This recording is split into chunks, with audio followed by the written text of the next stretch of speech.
before we deep dive into the topic, I'd like to give a brief introduction about myself. So I come from a background of business, technology, and earth sciences. Primarily, I've been consulting in the space industry for past 10 and a half years, almost over a decade, I would say. And I specialize in space and defense, but have also experience in other industries. So what we do exactly at Access Up, from where I gather all this expertise into advertising, marketing, and the consulting domain. So we build confidence through storytelling. And why? The reason is the narrative. So today, as a part of the webinar's actual whole topic, I'll be taking a deep dive into the narrative strategy and why it is primarily important for the space industry. I'd say narrative is not only concentrated to the space industry, but whether you are in maritime, whether you are even in politics or the government position, narrative is extremely important. And that's the reason I have mentioned this over here. Whoever controls the narrative controls a perception of power, because space industry primarily has a strong footprint in the government domain and the defense domain. So it's extremely important that you keep your narrative crystal clear as well as aligned with whatever the opposite party wants from you. Basically, that's a government I'm talking about. I'll come to that part later. To start with the power of narrative. So what is narrative? Basically, narrative, you might confuse it sometimes with the storytelling, but the difference between storytelling and narrative is that storytelling is a part where you do not try to achieve your agenda. Narrative is something where you try to achieve your agenda. Sorry, you're not sharing your screen if you're sharing something. All right, it's not shared. Shared. It's visible now? Yes. Oh.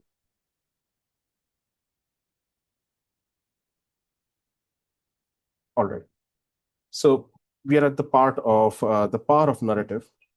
So what is narrative primarily? As I mentioned, there's a difference between storytelling and a narrative. Generally, people confuse, okay, storytelling and narrative are one and the same. So there's a slight difference. Basically, there's a thin line.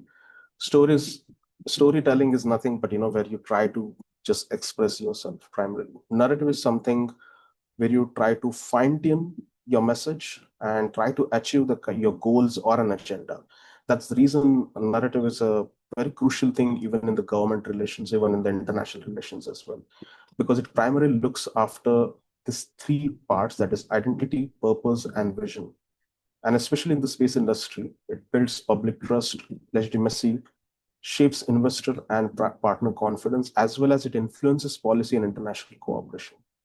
I'll come to that part later, but I'd like to mention this one incident where I think OneWeb satellites were blocked by the Russian side after the Ukraine war was started.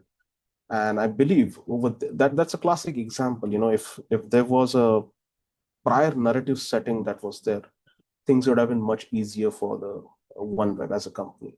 And that's the reason I have mentioned over here, like without a story, even the best technology risks become invisible. Proceeding ahead, why storytelling matters in space. Space is complex, technical, and tangible. And I believe Daniela will be taking a deep dive into this topic of how this complexity can be made simple and can be embraced in a day-to-day life. So in a brief manner, I'd like to mention its understanding, making it relatable, and highly impactful for the stakeholders. Because space industry people are not just looking at numbers, they're looking at the futuristic technology, and you do not get returns so quickly in the space industry. So it's very important that you talk something beyond the practical numbers as well. That is high impactful storytelling. And there is nothing more impactful than in the marketing domain, that is storytelling. So as we're talking about the storytelling aspects, how does it go with the private companies? So a compelling story helps both startups and the corporates. Now over here, it depends on how we would like to craft your narrative. So this is where, the story part comes into the play. So every company has its different needs, whether you want to achieve an investment round, whether you want to position yourself as a differentiator. So we see a lot of times actually companies like Airbus, Lockheed Martin, Boeing, they try to bid for big projects.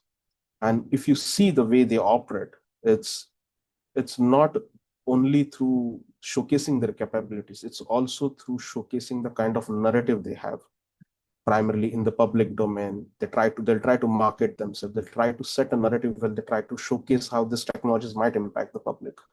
So the narrative setting for the private companies goes more beyond just a finance or the tech stuff. It goes into the public domain as well.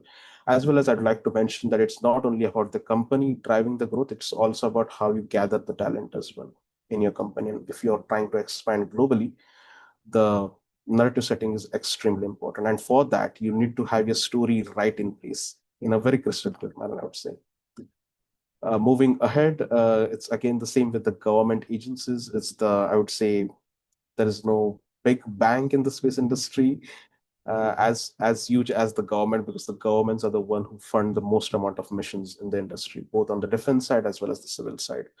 So both for the government and for the agencies as well, the narratives are kind of a national asset itself.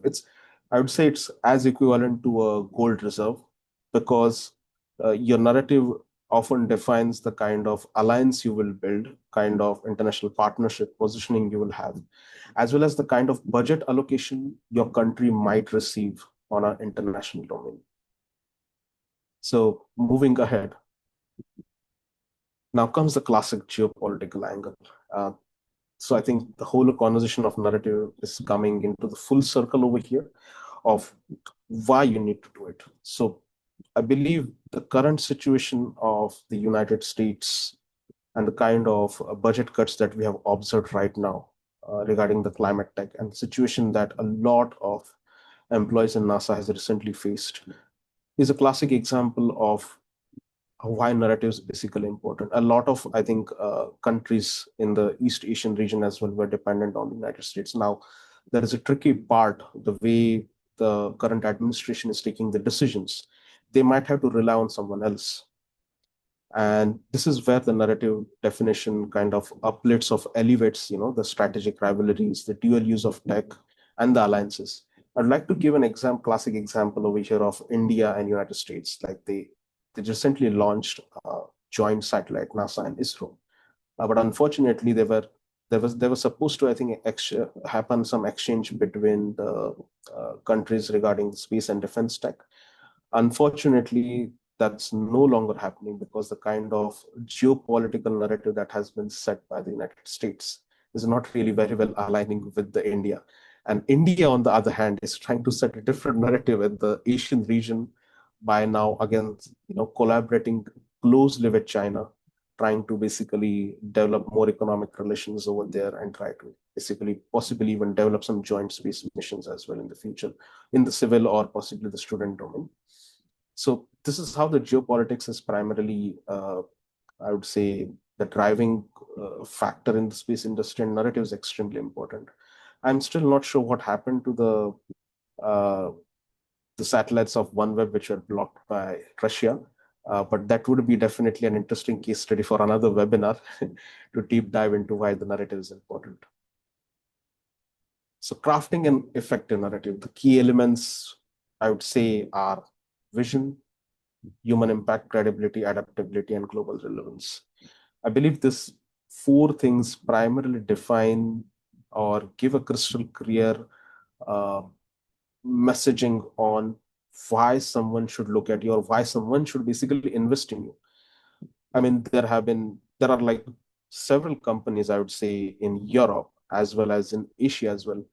But if you really see the prime level successes that have been achieved uh, in a dozens of numbers, it's always the United States.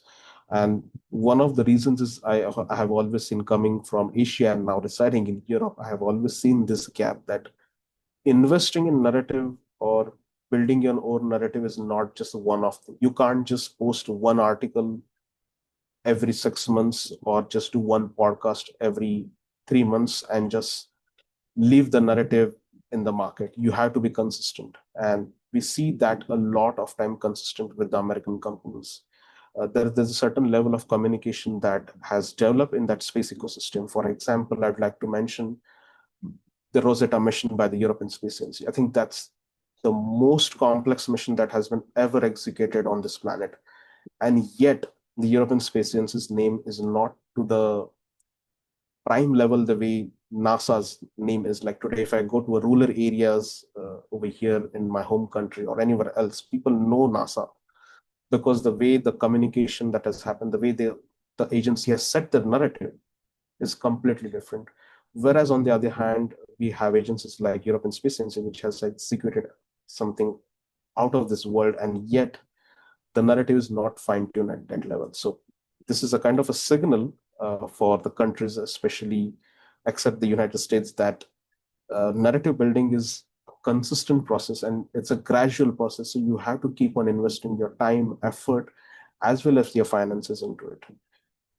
With this, I'd like to conclude my part and just provide an aspect that narrative is not a byproduct, it is the fuel that drives trust, investment, and influence. And as we are living in the world of influences, I would like to mention that influence is a gradual process. It doesn't happen with one off thing. You need to keep on investing. Thank you.